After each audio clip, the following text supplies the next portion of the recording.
que foram degolados por causa do testemunho de Jesus e da palavra de Deus, os que não adoraram a besta, nem tampouco a sua imagem, e não receberam o sinal na testa, nem nas mãos, eles reviverão e reinarão com Cristo durante 1000 anos.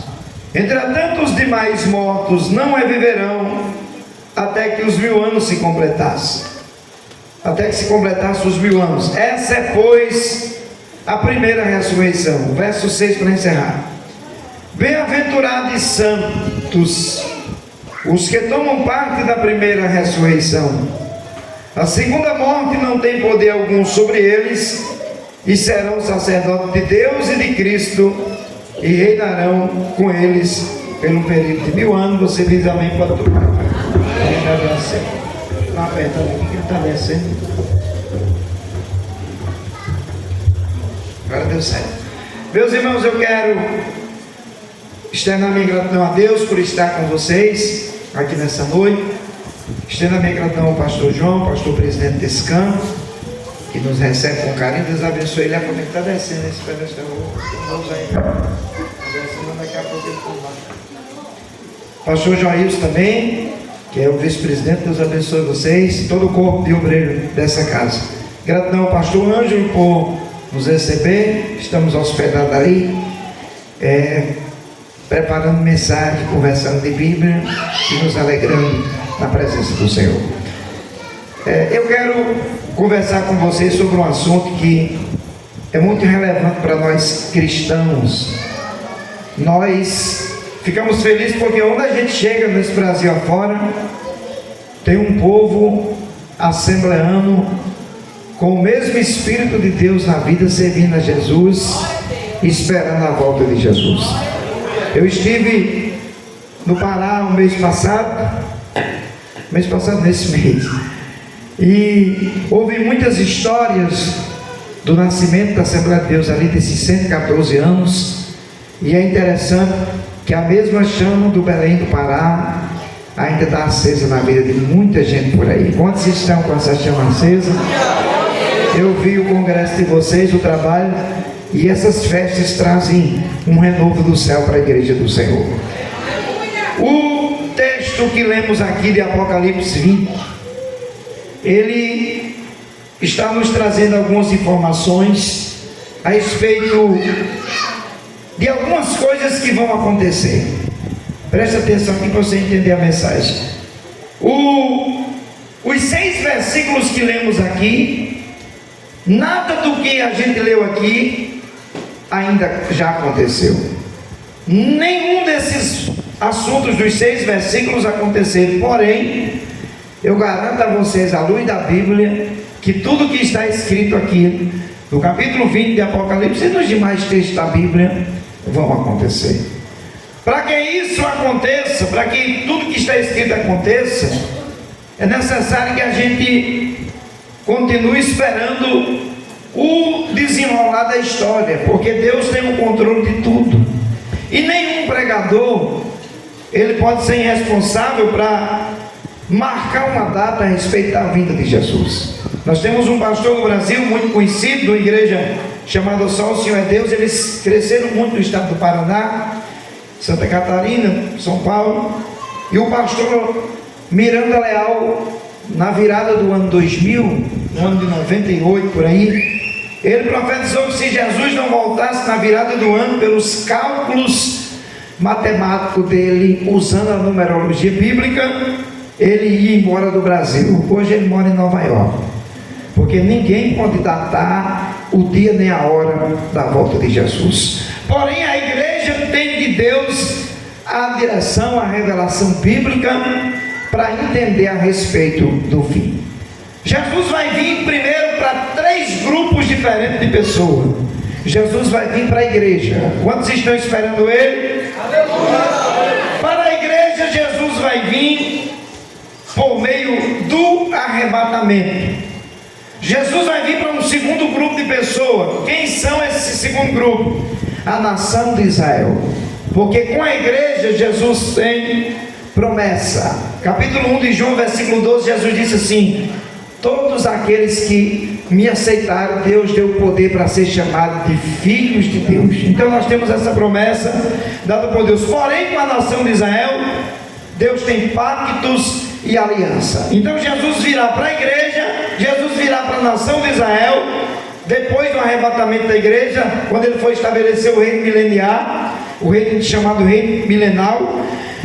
Não sei se você prestou atenção, mas a gente leu 6 vezes a respeito do milênio aqui, só no capítulo 20. E em terceiro lugar, Jesus virá para os ímpios por meio do julgamento final, do capítulo 20, versículo 11 ao 15 do livro de Apocalipse. Então Jesus virá para a igreja, virá para esses 3 povos distintos, para Israel, e virá para os ímpios. Serão em datas diferentes que Jesus virá. Quando nós dizemos que Jesus virá para a igreja, eu vou usar o texto aqui do presbítero que fez a leitura de Atos, capítulo 1, versículo 9 ao 10. Nós temos uma garantia bíblica. Eu disse para o pastor Ângelo hoje, pastor João, que quando nós pregadores dizemos alguma coisa para a igreja, ou numa conversa particular com alguém, nós precisamos provar as palavras que dizemos. E nós louvamos a Deus porque a Bíblia por si mesmo, ela se prova que ela é a bendita e gloriosa palavra de Deus. Jesus virá para a igreja. Atos 1, 9 ao 11, se os irmãos quiserem reler, o texto diz que Jesus está sendo assunto ao céu e tem 500 pessoas no Monte das Oliveiras olhando a cena. É o último momento de Jesus com a igreja aqui na terra, com o seu colégio apostólico. E quando eles estão olhando para o céu, uma nuvem o cobre de diante dos olhos das pessoas. E o texto diz que aparecem 2 anjos do lado de onde Jesus está sendo assunto ao céu. E os anjos tiram a atenção daquelas 500 pessoas. Os anjos dizem o seguinte: varões galileus, por que vocês estão olhando para o céu? Se esse Jesus que foi recebido em cima no céu, o assunto ao céu, da forma que ele subiu, ele vai voltar. Nós temos mais textos, nós temos o texto aqui no capítulo 15, versículo 51, a seguir, da primeira carta de Paulo aos Coríntios. É um dos textos mais usados no campo da escatologia, mas eu gostaria que você lesse comigo, porque quando você lê, a palavra se materializa em você. Capítulo 15, versículo 51, o texto diz assim: eis que eu vos digo um mistério, nem todos morreremos, mas certamente todos seremos transformados, no momento, no abrir e piscar de olhos, ao som da última trombeta. Portanto, a trombeta soará e os mortos ressuscitarão incorruptíveis, depois nós seremos transformados. Nós temos outra garantia que eu já vou aproveitar e ler com vocês, capítulo 4, versículo 13 ao 18 da primeira carta de Paulo aos crentes de Tessalônica. Carta de Paulo aos Tessalonicenses, e eu explico isso aqui para você entender a veracidade do texto. Eu gosto muito desse texto porque é uma das garantias de que a igreja vai ser arrebatada. 1 Tessalonicenses 4,13 diz assim, 2 Tessalonicenses, 4,13. Deixa eu achar aqui. Eu comprei uma Bíblia atualizada, essa Bíblia eu preciso trocar, que ela está me atrapalhando. Pronto, 1 Tessalonicenses 4,13 diz assim: não sejamos, no entanto, irmãos, ignorantes em relação aos que já morreram no Senhor, para que não vos entristeçais como os outros que não têm esperança. Portanto, se cremos que Jesus morreu e ressuscitou, da mesma maneira devemos crer que Deus, por intermédio de Jesus, trará juntamente com ele os que nele faleceram. Afirmamos a todos vós, pela palavra do Senhor, que nós, os que estivermos vivos quando se der o retorno do Senhor, certamente não precederemos aos que dormem. Porque dada a ordem, com a voz do arcanjo e o ressoar da trombeta de Deus, o próprio Senhor descerá do céu, e os mortos em Cristo ressuscitarão primeiro. Logo em seguida, nós, os que estivermos vivos sobre a terra, seremos arrebatados com eles nas nuvens, para o encontro com o Senhor nos ares, e assim estaremos para sempre com o Senhor. Portanto, consolai-vos uns aos outros com essas palavras.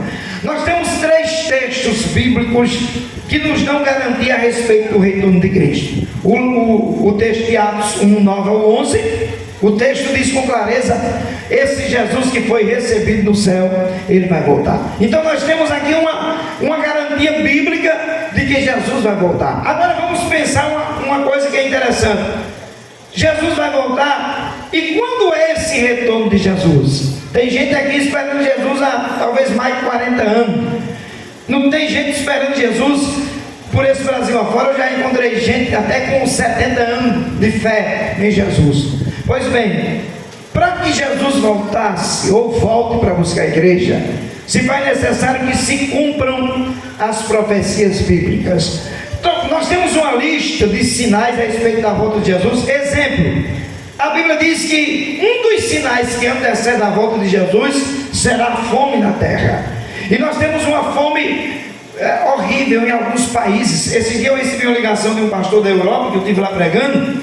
E a Europa é lugar de dinheiro, lugar de muita fartura, de muito recurso. E esse pastor é um pastor presidente da igreja Assembleia de Deus ali de Cubatão, em São Paulo, nossa co-irmã, que enviou ele para lá e disse: pastor, estamos fazendo uma campanha para arrecadar recursos para comprarmos leite, para doarmos para algumas pessoas na Europa. Eu até falei: pastor, o senhor está brincando? Ele disse: pastor, infelizmente tem algumas regiões aqui que as pessoas estão passando fome, porque as profecias estão cumpridas. Então, fome, peste. Nós temos um caso lá em Santa Catarina. Eu moro numa cidade chamada Itajaí. A cidade de Itajaí, a gente tem uma peste da dengue, que os agentes de saúde passam toda semana na nossa rua. Uma das cidades do Brasil que mais morreu gente com a picada do Aedes aegypti. O mosquito da dengue, que é tão combatido, quase não se divulga mais, mas ele continua matando de forma silenciosa por nosso Brasil afora e em outros países. Então as pestes, nós tivemos um caso da Covid, que perdemos milhares de pessoas por esse planeta. Então nós estamos vendo diante dos nossos olhos. Outra coisa interessante que antecede a volta de Jesus, eu vou só frisar alguns sinais para você entender onde é que eu quero chegar. Uma coisa que acontece é tremores de terra. A Bíblia diz que a terra tremeria no final dos tempos, mas existem 2 explicações lógicas dentro da ciência para quando a terra treme. Exemplo, pastor, tem uma cidade lá do Rio Grande do Norte que o senhor conhece, chamada Mossoró. Tem uma família lá que tinha um pedacinho de terra, uma coisa pequena, e de repente aquela terra começou a tremer. E chamaram alguns geólogos, fizeram algumas pesquisas, e os geólogos disseram: sabe o que é isso? Tem petróleo aqui com abundância. Hoje os caras estão todos andando de SW4, porque a terra tremer em alguns lugares é o fluxo de petróleo excessivo para aquele lugar, e isso não é problema, é bênção. Existe outra explicação científica para quando a terra treme. Quando a terra treme em algum lugar, tem mais 2 possibilidades. 2 placas tectônicas podem se chocar, ou uma placa pode se mover e a terra ser estremecida naquele lugar. Mas existem lugares que a terra tremeu e foram feitos todos os tipos de pesquisa científica, não tinha petróleo, não tinha placa tectônica no lugar para se mover ou se chocar, mas a igreja sabe que a terra tremer é muito mais além do que um poço de petróleo ou um choque de uma placa tectônica. Tremores de terra, eles são evidências da volta de Jesus. A terra está tremendo em lugares que não se treme. Eu sou do lugar do Rio Grande do Norte chamado Caicó, e a terra tremeu. Esses tempos lá, as pessoas ficaram tudo assustadas. Não tinha também petróleo nem placa tectônica, mas a igreja está ouvindo a voz do noivo. Jesus está simplesmente dizendo por meio dos sinais: se preparem, porque eu estou voltando.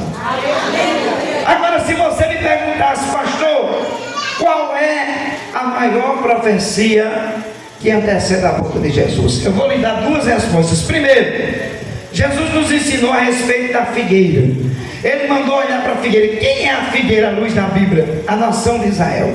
A nação de Israel é chamada de figueira, videira e oliveira. A figueira, quando ela vai dar os seus frutos, ela tem toda uma preparação. Jesus usou o símbolo da figueira, mas a gente sabe que toda árvore, quando vai frutificar, desde a tamarina a um pé de manga, ela evidencia os seus sinais, quando vai chegando a estação das frutas.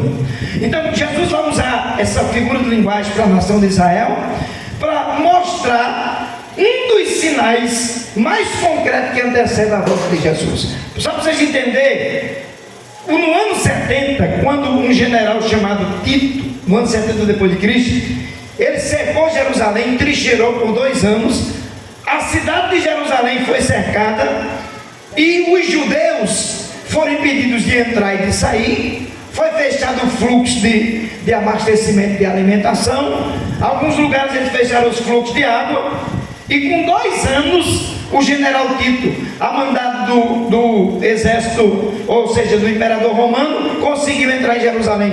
Os judeus disseram entre si: vamos entrar no templo, que é um lugar sagrado, esses homens não vão fazer nada com a gente dentro do templo.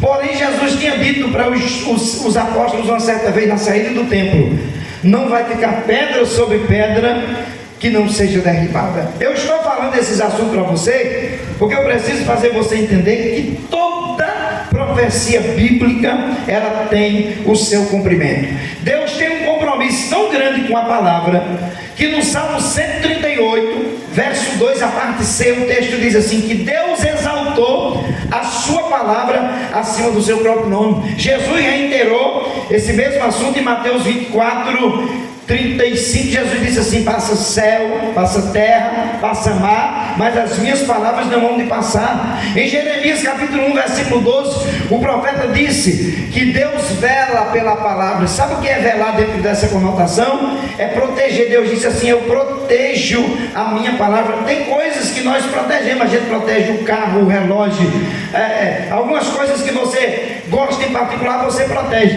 E Deus é especialista em proteger a palavra para que ela se cumpra. Em Números, no capítulo 23, versículo 19, a Bíblia diz que Deus não é um homem para que minta, e nem filho do homem para que se arrependa. Eu vou dizer para vocês que a Bíblia Sagrada hoje, com os seus 66 livros, está dividida em 1189 capítulos, que formam 31.173 versículos. Tudo que está escrito está protegido por Deus. Já se cumpriu muita coisa, tem muita coisa se cumprindo, mas tem muita coisa que vai se cumprir. Nada vai escapar daquilo que está determinado pela palavra de Deus.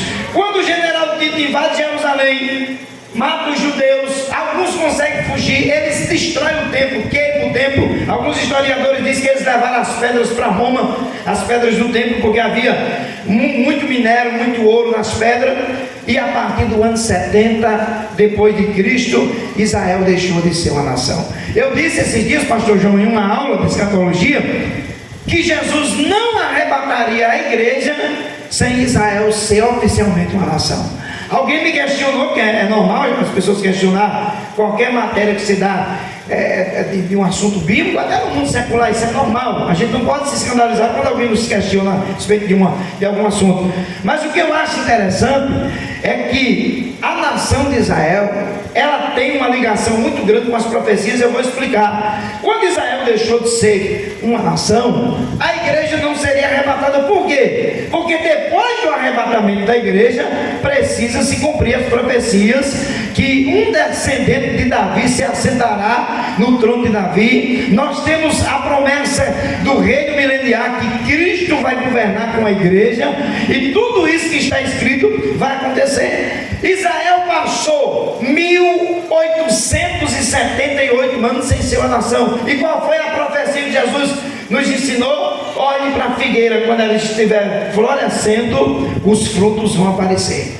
O que é que Deus fez para Israel voltar a ser uma nação? Quando terminou a Segunda Guerra Mundial, em meados de 1931 e 32, houve, nos anos seguintes, todo aquele suspense. Vai acontecer a Terceira Guerra Mundial. Todo mundo ficava assombrado. E havia naquela época, pastor Anjo, um presidente dos Estados Unidos chamado Franklin Roosevelt.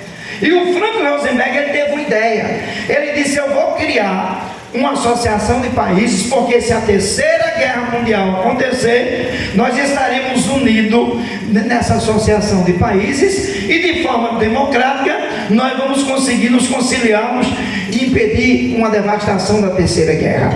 Então o plano do Franklin Roosevelt foi mandado para muitos países, inclusive o Brasil aceitou o plano do Franklin Roosevelt.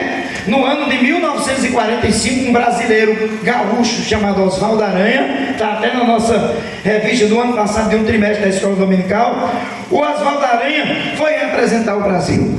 E quando os países concordaram, pode ler, depois do culto você der um Google, você vai ver que no dia 24 de outubro de 1945, em uma cidade americana chamada São Francisco da Califórnia, foi criada a ONU. Hoje a sede da ONU é em Nova York, mas ela foi criada 24 de outubro de 1945. Pastor, o que é que tem a ver ONU com arrebatamento da igreja? Eu estou dizendo para vocês que Deus tem o controle de todas as coisas, e para Israel, para a igreja ser arrebatada, Israel precisa ser uma nação, porque Deus fez um pacto com Abraão, Isaac e Jacó, e Deus é aquele que vela pelo pacto que fez com o seu amigo chamado Abraão.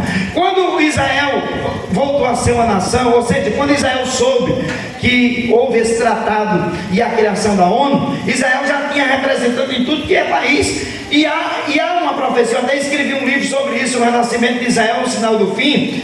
Havia a profecia de Isaías 66, verso 8. Isaías profetizou 700 anos antes do nascimento de Cristo. Isaías profetizou que uma nação renasceria num só dia. E que nação foi essa? A nação de Israel. Quando os representantes legais de Israel souberam da criação da ONU, foram para Israel. Quando chegaram lá, mostraram documentos legais, reivindicando um direito de voltar a ser uma nação. E isso em 45. O brasileiro Oswaldo Aranha pegou a parte de Israel.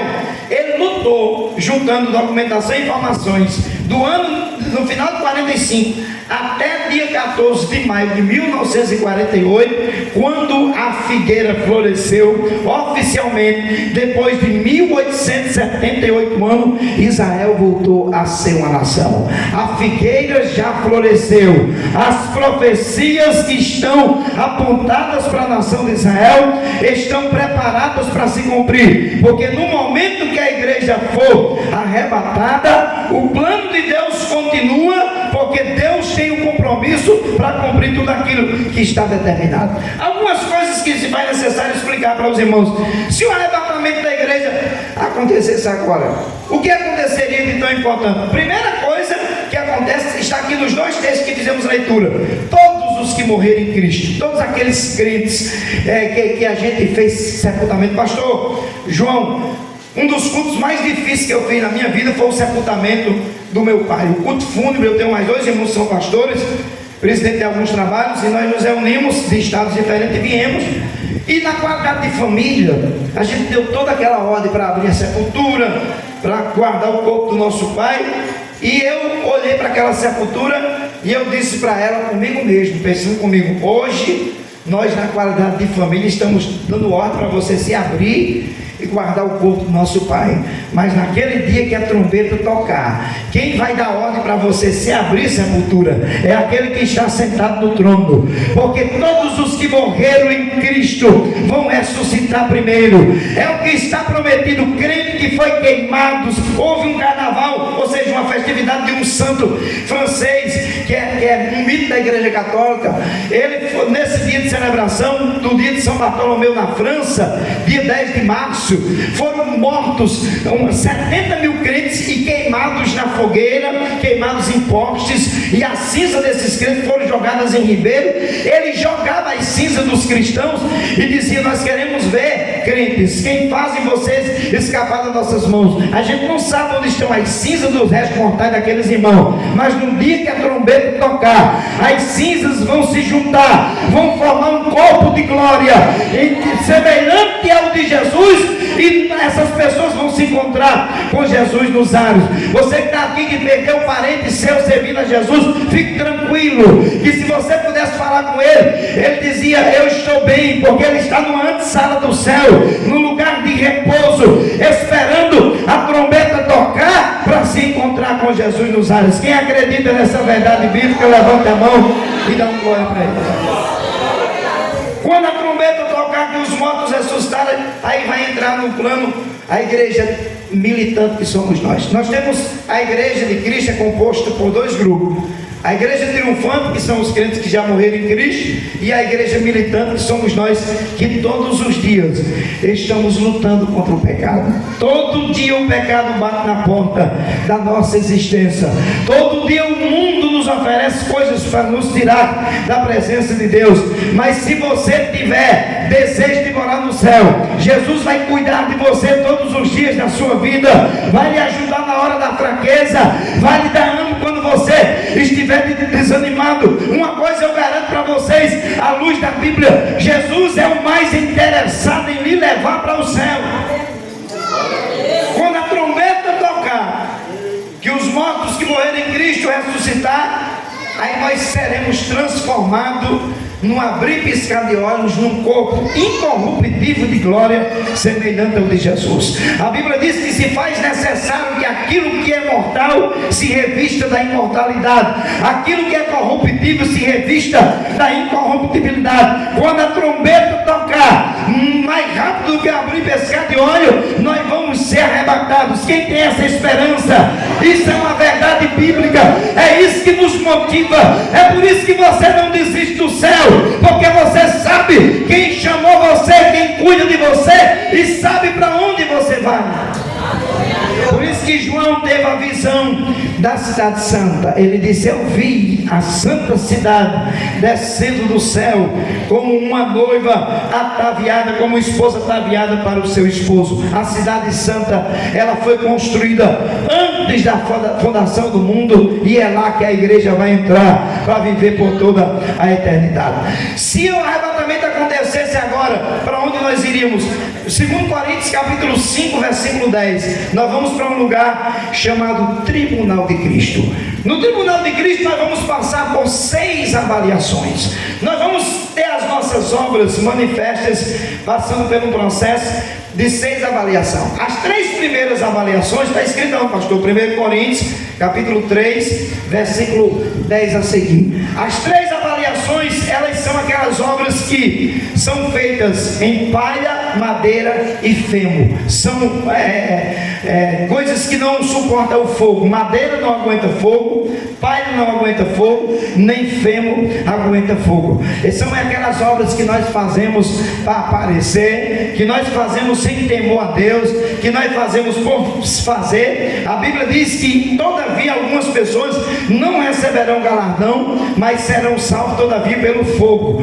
da misericórdia, porque galardão vai receber quem trabalhou, quem fez para Jesus. Eu vou dizer uma coisa para você aqui, à luz da Bíblia: até o tempo que você passa sentado nessa cadeira está resultando em galardão. Cada batida que esse menino dá com essas baquetas nessa bateria está resultando em galardão. Tudo que você faz, até quando você dizima, quando você oferta, quando você dá glória no culto, tudo está registrado, porque vai ter galardão de Deus para você.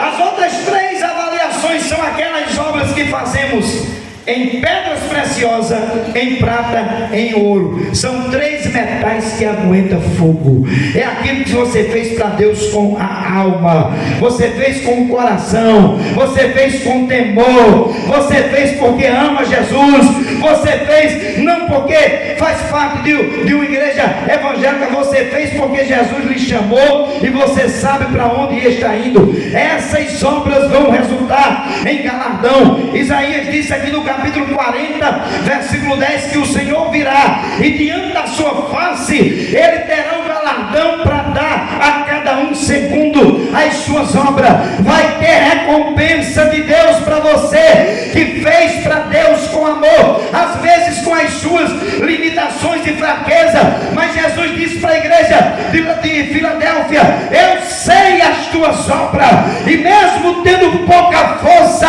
guardasse a minha palavra.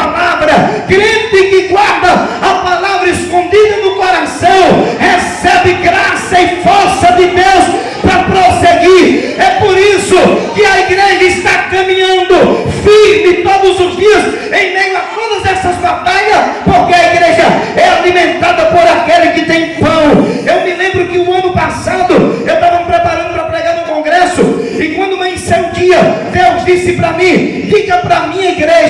porque a minha palavra continua sendo suficiente. E quando Deus me falou isso, eu li 3 textos da Bíblia que Deus me mostrou: Deuteronômio 8:3, Mateus 4:4 e Lucas 4:4. Esses 3 versículos dizem as seguintes palavras: nem só de pão viverá o homem, mas de toda palavra que sai da boca de Deus. A palavra limpa, a palavra purifica, a palavra é o pão que alimenta, a palavra é a água que sacia. Ai de nós se não fosse a palavra. Você está aqui porque a palavra de Deus está em você. Paulo disse aos jovens da época dele: jovem, vocês são fortes porque a palavra está em vocês. João disse: vocês são fortes porque já venceram o maligno. Pedro confirmou as mesmas palavras. A palavra de Deus está em vocês. Deixe voltar a palavra em você, não, porque ela quem lhe guia, ela quem limpa a sua mente, blinde sua mente e o seu coração com a palavra. Crente que lê Bíblia, ele é diferente. Eu passei 20 anos pastoreando igreja e eu prestei atenção no tempo do meu pastoreio. Todo crente que gostava de culto de ensino, de escola dominical, que estava envolvido com a obra, ele não se afastava fácil dos caminhos de Deus, porque ele sabe que quando vem a luta, a batalha, a palavra está nele, a graça está nele, a presença está nele, porque ele sabe que um dia vai entrar na cidade santa pelas portas. A nação de Israel voltou a existir. Agora, quando a igreja passar pelo tribunal de Cristo, segundo Coríntios 5:10, nós vamos para outra profecia. Você pode ler aí Apocalipse 19:7. Eu sei que com esse texto gosto muito.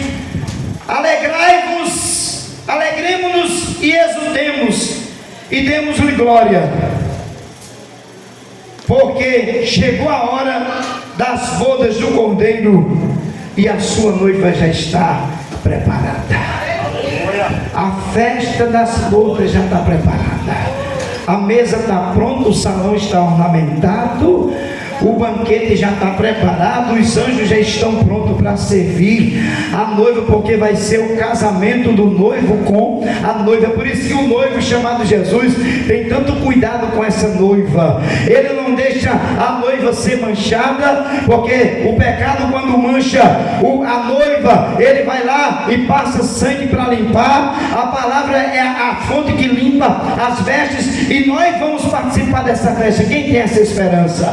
Nós vamos participar da festa das bodas do Cordeiro. Para isso você aceitou Jesus.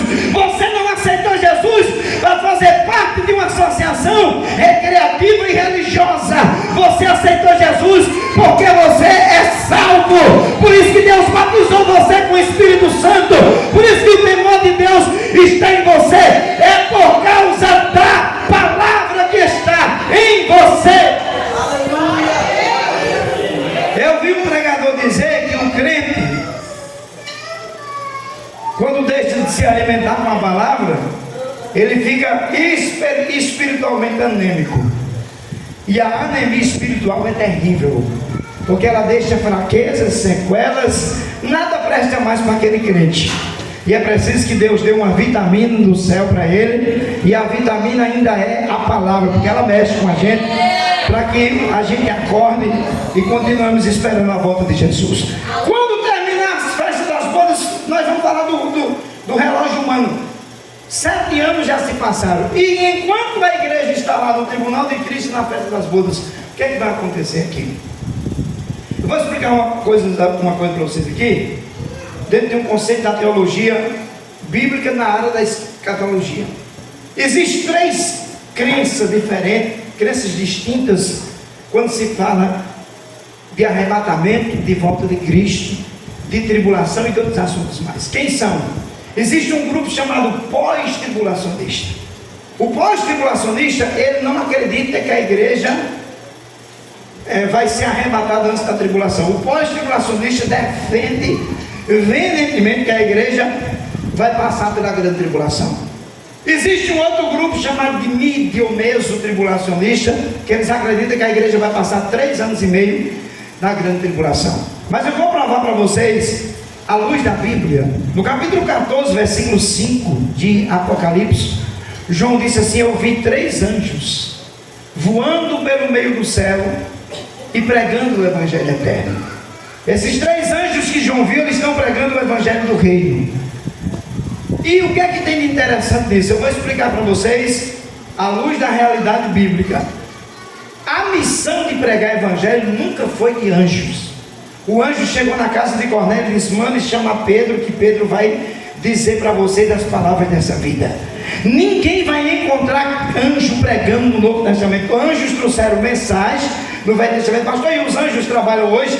No capítulo 1, versículo 14 da carta aos Hebreus, a Bíblia diz que os anjos são espíritos ministradores que trabalham em favor daqueles que hão de herdar a vida eterna. Tem anjos trabalhando sim, mas você não vai aceitar Jesus porque um anjo pregou para vocês. Aqui não tem ninguém que um anjo desceu para pregar para você, mas foram homens que pregaram, que evangelizaram, porque a missão de pregar o evangelho é da igreja.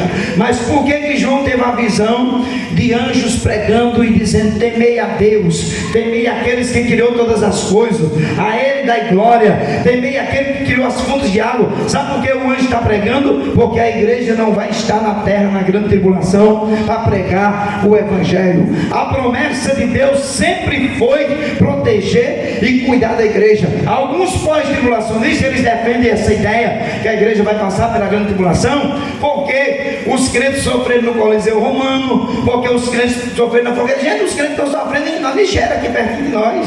Já mataram 56 mil crentes esse ano, tem perseguição. Eu vou uma viagem em Cuba agora, dia 8 de dezembro, no Haiti. Nós temos problemas intensos de perseguições naquela região. Tem perseguição em tudo que é lugar.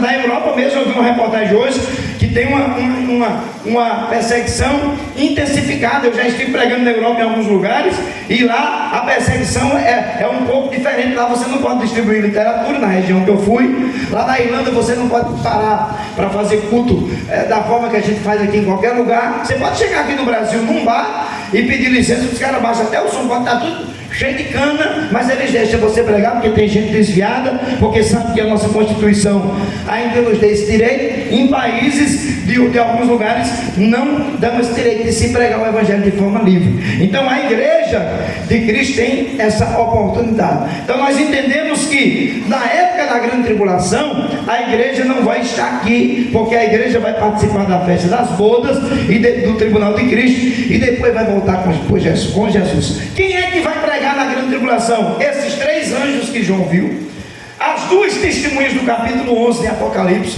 João viu a visão de 2 testemunhas, que tem uma especulação nessas 2 testemunhas.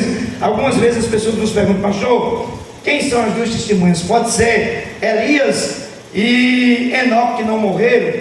Pode ser que sim, mas eu não vou dizer o que a Bíblia não diz. A Bíblia diz em Deuteronômio 29, que as coisas reveladas são para nós e para nossos filhos, as ocultas para Deus. Não adianta pregador querer adivinhar, ou até porque é pecado, ou querer acertar o que a Bíblia não está dizendo. Se a Bíblia não dá o nome, a Bíblia diz que vai ter 2 testemunhas, pode ser 2 pessoas que Deus vai levantar. Pastor, pode ser Elias e Enoque, porque Elias e Moisés que apareceram na transfiguração do monte ali, quando Jesus transfigurou. Pode ser que sim, mas a Bíblia não diz, e essas coisas não vão mudar a sua fé em Jesus, nem vão diminuir a sua crença, porque você sabe que quando essas testemunhas estiverem pregando aqui embaixo, você vai estar na festa das bodas do Cordeiro, e eles vão estar trabalhando aqui. Então nós vamos ter essas 2 testemunhas, nós vamos ter esses anjos. Aí nós vamos ter agora, abra sua Bíblia em Apocalipse capítulo 20, versículo 4, no texto que fizemos leitura. Nós vamos ter um grupo específico que vão pregar o evangelho. O texto diz assim: olhei e vi alguns tronos, e foi entregue o poder de julgar os que nele se assentaram. Agora a sequência diz assim, e vi as almas dos que foram degolados por causa do testemunho de Jesus e da palavra de Deus. E o texto prossegue, pastor Anjo, diz assim: os que não adoraram a besta, nem tampouco a sua imagem, e não receberam o sinal na testa nem na mão, eles viverão e reinarão com Cristo 1000 anos. Existe um grupo de pessoas, talvez gente que esteja desviado do Evangelho, pessoas que vão entender que não vão poder fazer uma aliança com o anticristo, nem com a besta, nem com o falso profeta. Essas pessoas vão ser demoradas, e o texto diz com clareza: não tiveram o assinalamento nem na mão, nem na testa, que são os sinais que o governo do anticristo vai usar para dominar as pessoas na época da grande tribulação. O anticristo, ele vai ser um homem que vai governar a política, a economia, a religião. Esqueça, quando aparecer alguém na rede social dizendo que o Papa é a besta, o Trump é o cavalo branco, é o anticristo, é tudo mentira, gente. Nós não temos respaldo bíblico para isso. E outra coisa, alguém disse assim: pastor, mas o anticristo já está, o anticristo pode até estar na terra, mas ele não está revelado, porque Paulo disse aos Tessalonicenses que tem um que o detém, e esse um é o Espírito que está na igreja.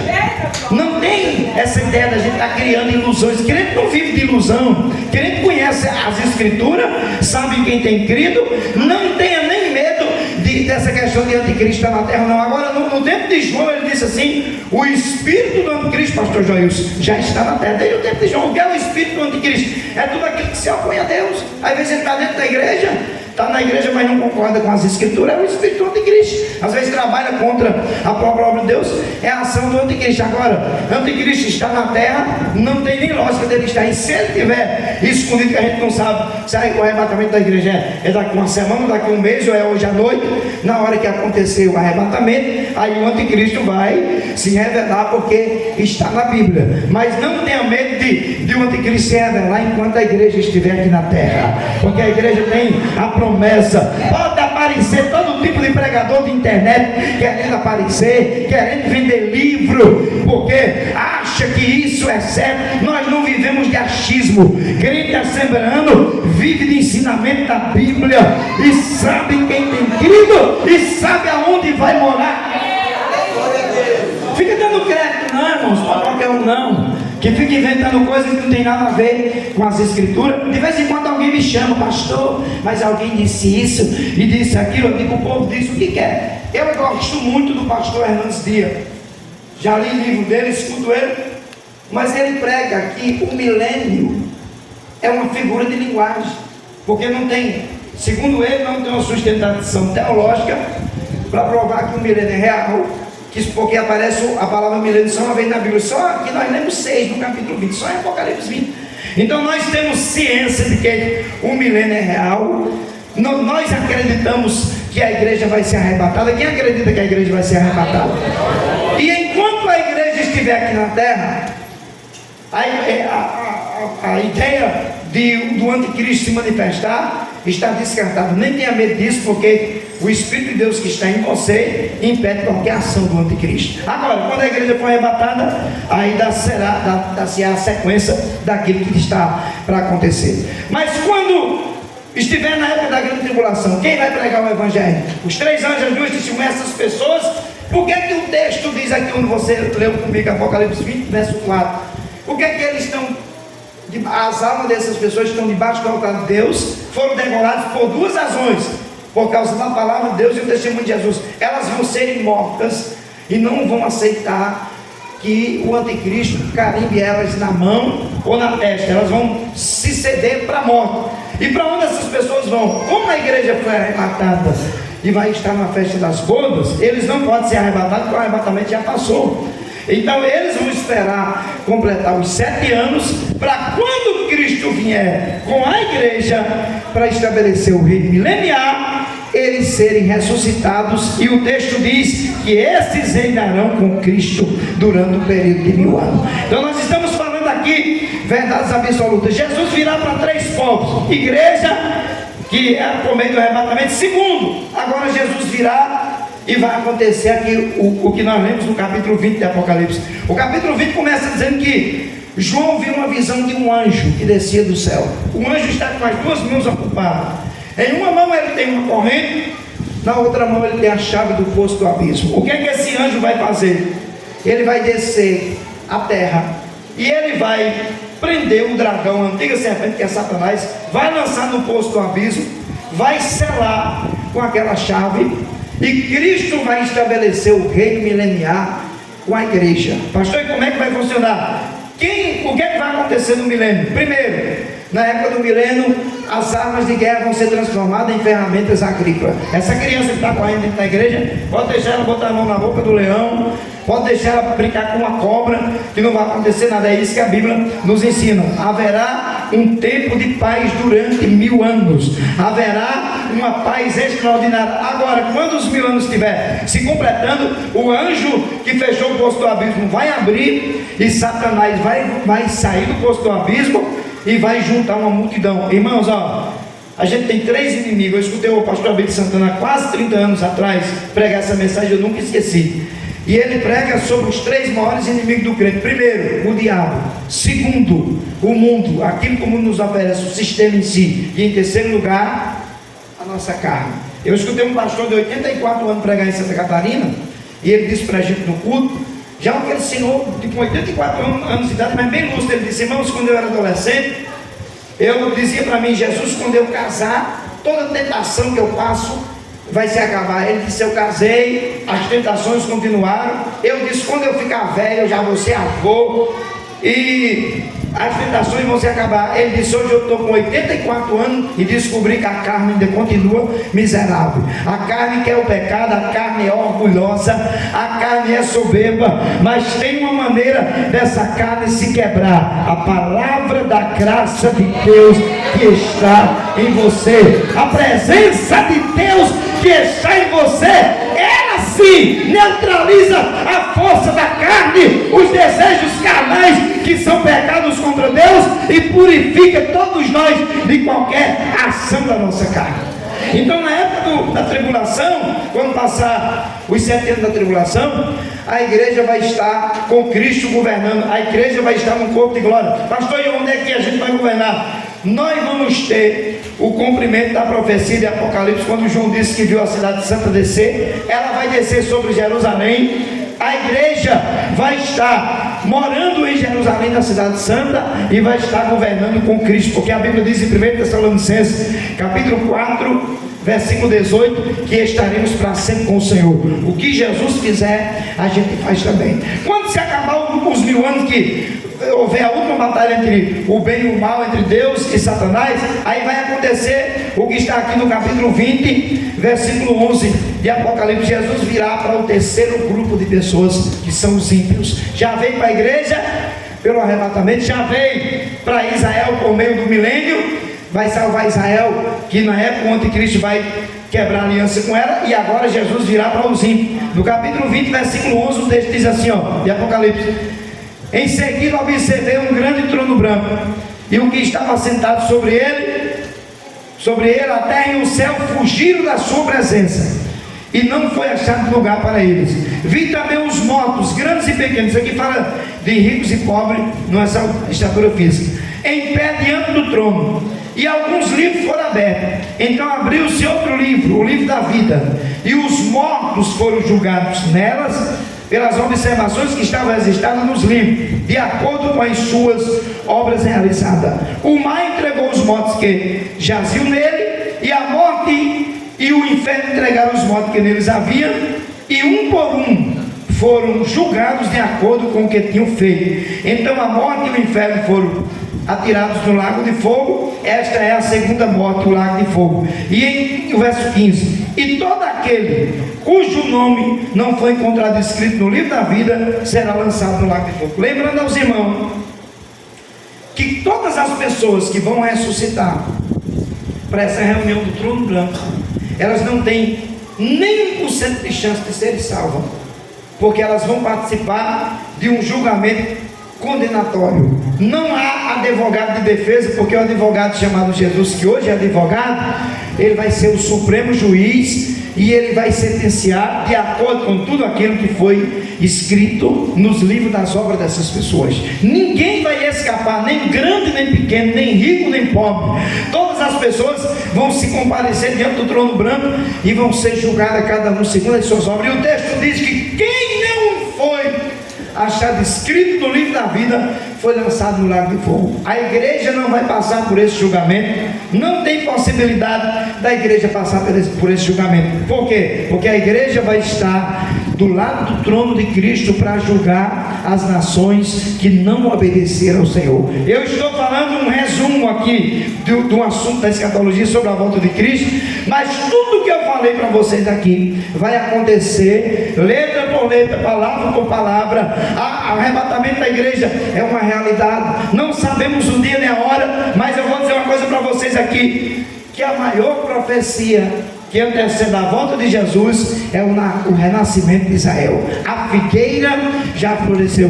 O resto das coisas que estão acontecendo é só consequência daquilo que vai acontecer até o arrebatamento da igreja. Qual é o meu conselho para você? Continue servindo a Deus com alegria. Continue envolvido na casa de Deus, na escola dominical. Participe da ceia. Se não é batizado nas águas, conserte o que precisar, se batize, porque o arrebatamento da igreja vai acontecer. Os sinais proféticos da vida de Jesus vão acontecer. O cenário que está sendo formado para receber o anticristo está sendo montado por trás dos bastidores. Muita coisa está acontecendo e a igreja precisa estar alerta a essas coisas. Com permissão do pastor, fique em pé, que eu quero orar por você nessa noite, em nome de Jesus. Quem crê que ele vai vir, fique em pé.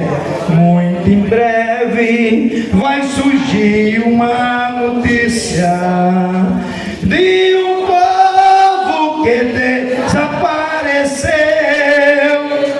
É povo muito humilde e aqui muito sofrido. Este povo É o povo de Deus. vamos cantar? Onde está aquele povo?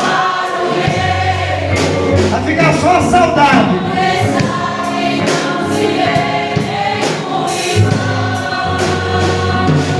Alguém com voz de lamento vai dizer nesse momento: aquele povo foi embora. Vai ser lindo demais. Onde está a juventude dessa igreja? E as irmãs que a Deus sempre oravam, e as crianças que cantavam. Levante a mão e canta assim, ó. Onde está aquele povo? Vai estar na glória com ele.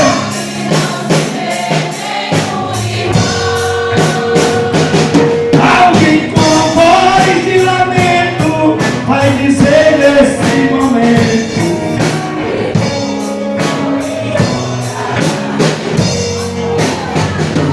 onde estão os dirigentes desta igreja?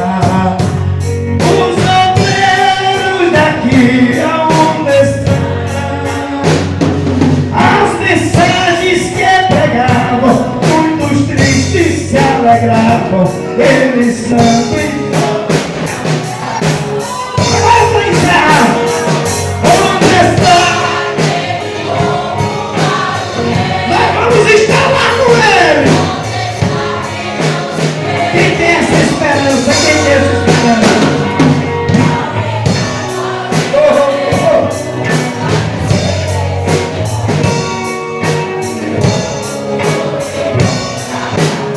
Eu vou pedir para você fechar o corredor e segurar na mão dessa pessoa para a gente orar. Segura a mão dessa pessoa aí que vai ser arrebatada. Segura a mão dessa pessoa que vai entrar na cidade santa com você. Segure a mão dela enquanto você segura. Para a gente orar, você canta: onde está aquele povo?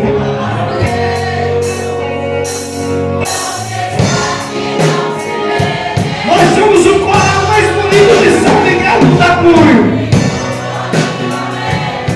Vai dizer neste momento: querido Deus, aqui está a noiva do Senhor, a eleita, a santificada, a comprada com preço de sangue. Aqui está a escolhida. Aqui está a tua igreja. É tua igreja. É tua igreja. É tua igreja, Jesus. É a tua igreja que o Senhor tem alimentado, que o Senhor tem protegido, que o Senhor tem socorrido. Aqui está a noiva do Senhor, aqui está o teu povo, aqueles que estão esperando o toque da trombeta. Eu quero fazer um pedido especial nesta noite. Continue dando força a esse crente, enche ele do Espírito Santo, batize ele com fogo, renova, renova, renova, renova, renova, renova, renova, renova, renova as forças deste crente.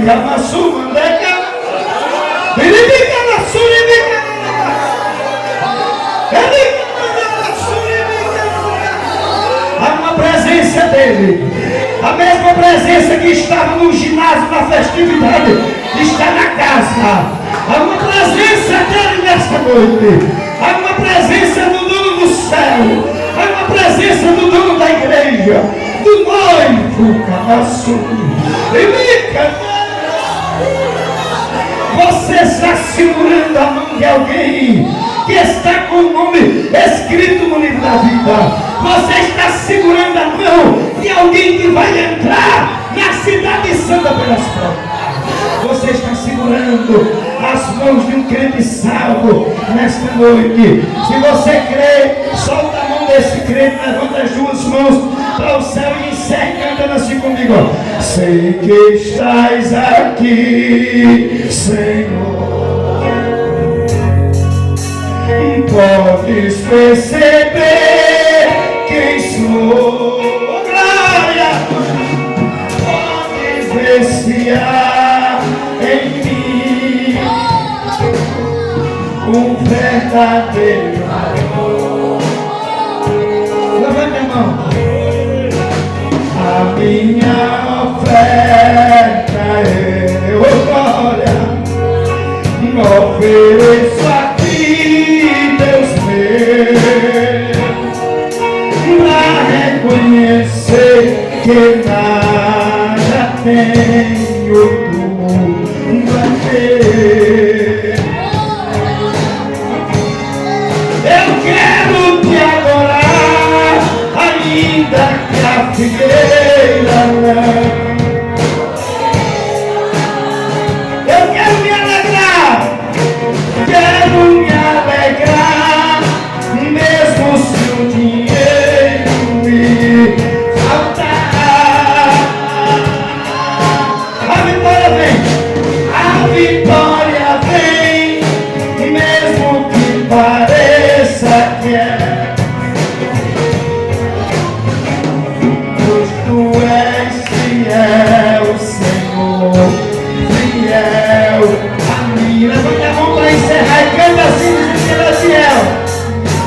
Tu és fiel, Senhor. Só quem crê que ele é fiel, canta para ele. Tu és fiel, Senhor.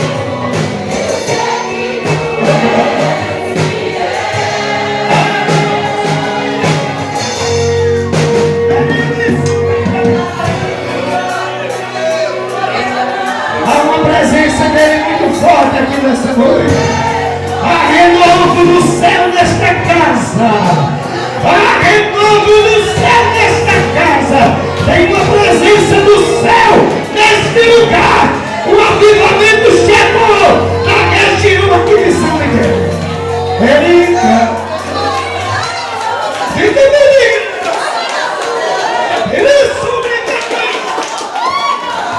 Recebe de Deus, recebe. Presença de Deus não escandaliza ninguém. Quem escandaliza é pecado.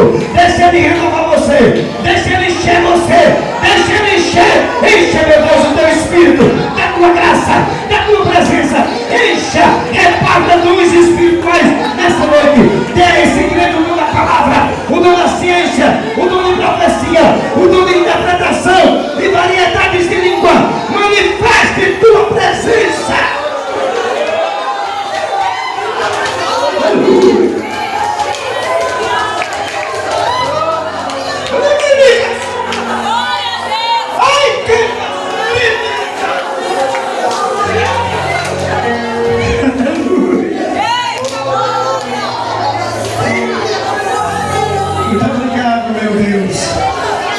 Muito obrigado.